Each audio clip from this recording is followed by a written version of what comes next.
Lions lost at home, which puts them 12-2, puts the Eagles 12-2. I want you to look at that third column. The Vikings play tonight. They win, they'll be 12-2. The Vikings actually control their own destiny. I like it. If they win out, they're the 1 seed. If the Lions drop one and the Eagles keep winning, the Eagles are the 1 seed.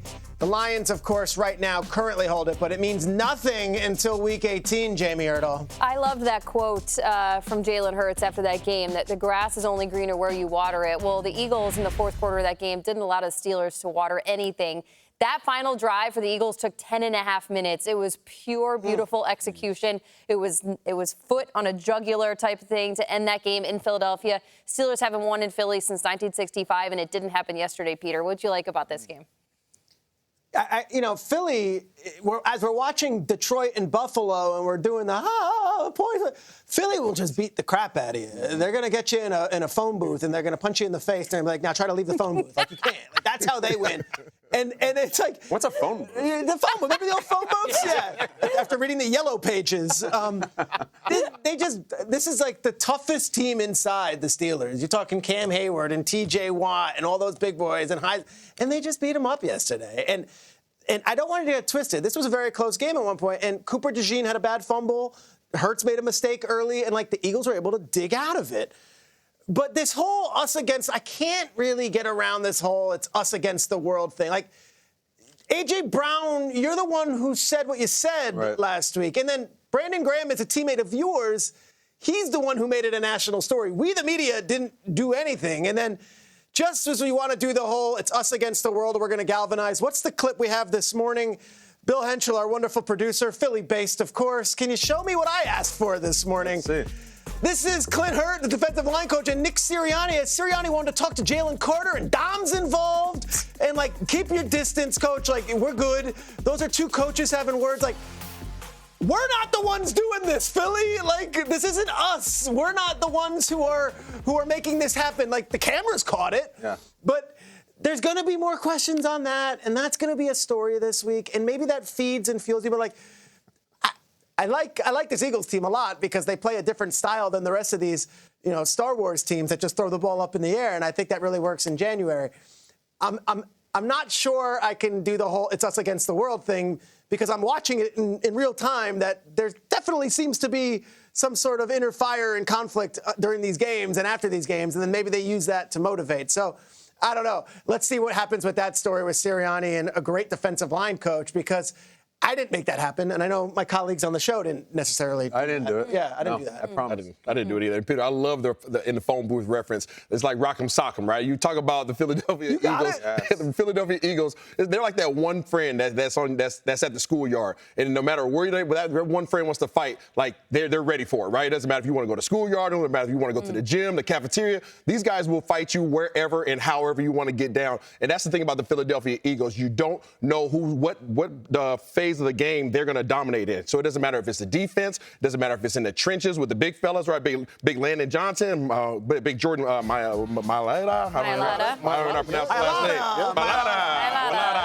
name. Okay, these guys can get down. So these guys got the big fellas in the middle. They obviously have things in the running game with Jalen Hurts and Saquon Barkley. If they want to hit on that in the passing game, they can get after you as well. They had 2 100-yard receivers yesterday. So you just don't know how these guys are going to beat you, but you do know that they're going to be competitive. It doesn't matter what phase it is, they're going to get after you, they're going to get with you, and I love that about them, but you have to hate it at the same time because of what you guys just alluded to on the sideline. There's always going to be something that they give you and something that may take them out. It is hardly ever going to be the opponent. Isaiah, is that good though? Tell me, is that good, that tension? Because it seems like they feed off it. I don't know. It was working for them, right? I mean, I think from the outside looking in, and even in the locker room, you would think that that's something that's negative. But I have been on a team that's been very successful. Back when I was playing with early Dallas Cowboys, back when Jason Garrett and Coach Phillips were on the same squad. Coach Phillips was a defensive-minded guy. Coach Garrett was an offensive guy, obviously, and they used to beef at times as well. But guess what? It turned out pretty well because we was 13-3. So sometimes, some locker rooms, it just works. It's just from the outside looking in, it looks just a bad look. It just looks like it looks bad, but it's not bad. Look, I grew up in a Nigerian household, and if you know any Nigerian family, You see, when we talk with our eyes in our face, and you think, oh my gosh, they're mad at each other. I remember when my wife first came into this Nigerian household, and she goes, oh my gosh, everybody's mad at each other. No, it's just the way we communicate. That's the way it is on the sideline. It's just animated. You see the coach getting up there. But you know, they take all of that and they use it as gas, as energy to feed this team. And the way they did it in a way where you saw AJ last week call it out. That was accountability, what we talked about. I said it last week as much, too. I said this was accountability. If I were the Steelers, I would be like, oh, yeah, they're going to throw the ball this game. They're throwing the ball, and that's exactly what they did. This is their second-best performance when you talk about their second-best passing performance. But take a look at the numbers. Jalen Hurts said, you know what? I am going to make sure that I equally distribute. Their numbers are identical. These guys are identical twins. Get a gum commercial or something. Look at these guys. I mean, 110, 109. I thought it was outstanding. Those guys were winning their matchups no matter what. I mean, you would appreciate the work that they were putting. Yeah. They were getting physical. Porter, you saw Brown beating Porter off the line. I know. I was over there thinking I was a wide receiver too, because I love the hand game that they were doing, but they were getting physical. You saw the cover one, no problem. Yeah. Get your man. And they found Brown, they found Smith, so everybody ate. And when you have a well-balanced team like the Eagles, be careful. Be very, very careful. I'm very excited to see a Wrigley Spearmint Twins reference. I haven't seen it in a long time. Bring them back. Yeah, it's good. Double your pleasure, double your fun. And twins. That was different. That's a much different twins. I had this whole take coming about, Saquon was out for the second quarter and didn't put up many numbers, and it's like the Eagles can still win and everything. But give me the Sirianni footage again. Let's get into this. I want to break That's what we do. Sorry, Philly. Sirianni on the. All right, so what we have here is an assistant coach acting like a bodyguard against the head coach who has an actual bodyguard trying to intervene in a white hat. You just don't see it much. And it's like someone's going to get hurt here, and the coach's name is literally Hurts. There's all kinds of fun here. I just don't remember ever. So what happened is Jalen Carter gets a personal foul, all right? A boneheaded play. Yeah, dumb penalty. Sirianni wanted to get into it. The head coach has the right to walk over and talk to I got it, bro. I got it. And this is my guy. No, I've already handled it. Yeah, but I'm the head coach.